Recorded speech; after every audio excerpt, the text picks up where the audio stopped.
Captaincy எப்படி இருந்தது?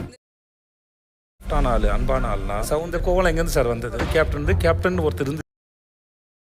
நண்பர்கள் அனைவருக்கும் வணக்கம். வீக்கெண்ட் வந்துருச்சு. விஜய் சேதுபதி வரப்போறாரு. இந்த வீக் விஜய் சேதுபதி எந்தெந்த இஷ்யூலாம் அட்ரஸ் பண்ண வாய்ப்பு இருக்குன்றத கண்டிப்பா கமெண்ட்ல சொல்லுங்க. இந்த வீடியோக்குள்ள போறதுக்கு முன்னாடி ஒரு லைக் போடுங்க. ரெக்வஸ்டா தான் கேட்கிறேன். நீங்க லைக் போட்டீங்கன்னா இந்த வீடியோ புஷ் ஆகிறதுக்கு ஹெல்ப்ஃபுல்லா இருக்கும்.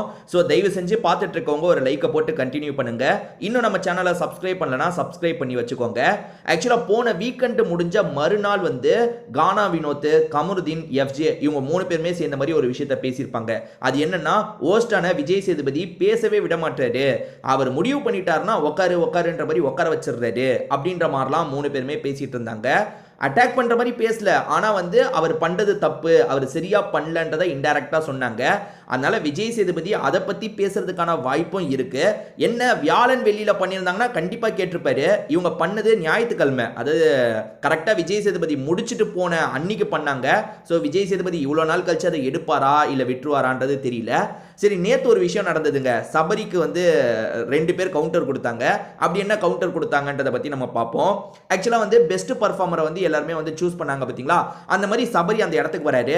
பெஸ்ட் பர்ஃபார்மரா முதல்ல நான் கமருதீன் பேரை சொல்றேன்னு சொல்றாரு. கமருதீனை எதுக்கு பெஸ்டா தேர்ந்தெடுக்கிறேன்னு காரணத்தை சொல்றாரு. ஒரு இடத்துல பார்வதியோட டேப் வந்து கலண்டு விழுந்தது, ஆனா இவன் வந்து ஒழுங்கா எடுத்து ஒட்டி விட்டான். அதாவது வந்து அவங்க சீட் பண்ண வாய்ப்பு கூட இருக்குல்ல, லைட்டா வாய் அசைச்சு அதுக்குள்ள அவன் நேர்மையா வந்து அதை இது பண்ணி விட்டான். அதெல்லாம் எனக்கு ரொம்ப பிடிச்சிருந்தது. அதனால கமருதீனை ஒரு பெஸ்ட் பர்ஃபார்மரா தேர்ந்தெடுக்கிறேன். இன்னொன்னு பெஸ்ட் பர்ஃபார்மர் யாருன்ற மாதிரி யோசிச்சுட்டு இருக்காரு. 2 பேரை செலக்ட் பண்ணோம், எல்லாருமே முடிவு பண்ணிட்டு வந்து இந்த இடத்துல சொல்லுவாங்க. ஆனா சபரி ஒருத்தரை தான் மைண்ட்ல வச்சிருந்திருக்காரு போல. அவரை பெஸ்ட்னு சொல்லிட்டாரு, கமருதீனை பெஸ்ட்னு சொல்லிட்டாரு. இப்ப 2வது பர்ஃபார்மர் யாருன்னு யோசிக்கிறாரு. ரொம்ப நேரம் யோசிச்சுட்டு இருக்காரு. யோசிச்சுட்டு இருக்கும் போது இதை கவனிச்ச கானா வினோத் ஒரு கவுண்டரை போட்டுட்டாரு. அது என்னன்னா, பேசாம சீசன் 10ல வந்து சொல்லுப்பா அப்படின்ற மாதிரி ஒரு கவுண்டரை போட்டு விட்டாரு. இப்படி சொன்னோன்னு அதுக்கு பார்வதி இன்னொன்று கவுண்டரை போடுறாங்க.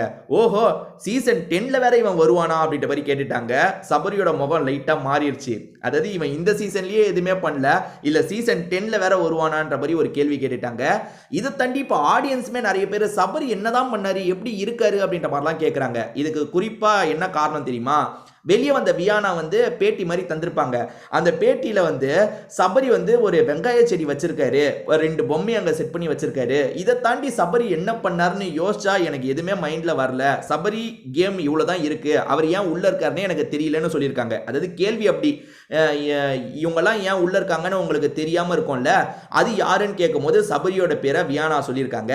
அப்பத்துல இருந்து நம்ம ட்விட்டர் வாசிகள் ஆகட்டும், இணையதளத்தில் இருக்க எல்லாருமே சரி, ஆமா சபரி என்ன பண்ணாரு, சபரி பெருசா கேம் விளையாண்டே பார்த்தது இல்லையே, சேஃபா இத்தனை வாரம் வரைக்கும் வந்துட்டாரு, அதாவது ஒரு கேங்ல இருந்து அப்படியே சேஃபா வந்துட்டாரு, கேம்னு பெருசா எதுவுமே பண்ணலன்ற மாதிரி சொல்றாங்க.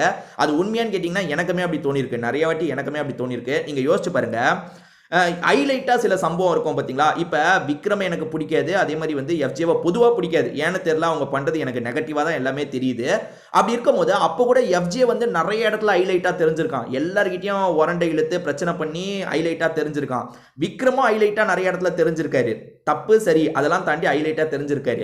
பார்வதி ஏகப்பட்ட இடத்துல ஹைலைட்டாக தெரிஞ்சிருக்காங்க. அப்படி நீங்க பார்க்கும்போது சபரி எந்த இடத்துலையுமே ஹைலைட்டாக தெரிஞ்சிருக்க மாட்டாரு. ஒரே ஒரு இடம் தான் எனக்கு நல்லா ஞாபகம் இருக்கு. பார்வதியை போட்டு அடிச்சாரு பார்த்தீங்களா, அப்பதான் ஹைலைட்டா தெரிஞ்சாரு. இதை தாண்டி சபரியோட கேம் எப்படி இருக்கும்னா, அப்படியே ஒரு மாதிரி சேஃபா, அதாவது நமக்கு எதுக்குடா பிரச்சனை இல்லாம இருந்துட்டு போயிடலான்னு அப்பா படத்துல ஒரு டைலாக் வரும்ல, ஃப்ரண்ட் பெஞ்சும் இருக்க வேணாம், பின்னாடி பெஞ்சும் இருக்க வேணாம், நடு பெஞ்சுக்கா இருந்துடலான்ற மாதிரி ஒரு கேமை தான் இவர் ஆடிட்டு இருக்காரு. இதுக்கப்புறம் இந்த கேம் வேலையாவாது. ஃபைனல்ஸ் வரைக்கும் போனோம்னா ஏதாவது பண்ணணும். ஸோ இதை பத்தி உங்களுக்கு ஏதாவது கருத்து இருந்தா கண்டிப்பா சொல்லுங்க. வேற ஒரு வீடியோல பார்க்கலாம்.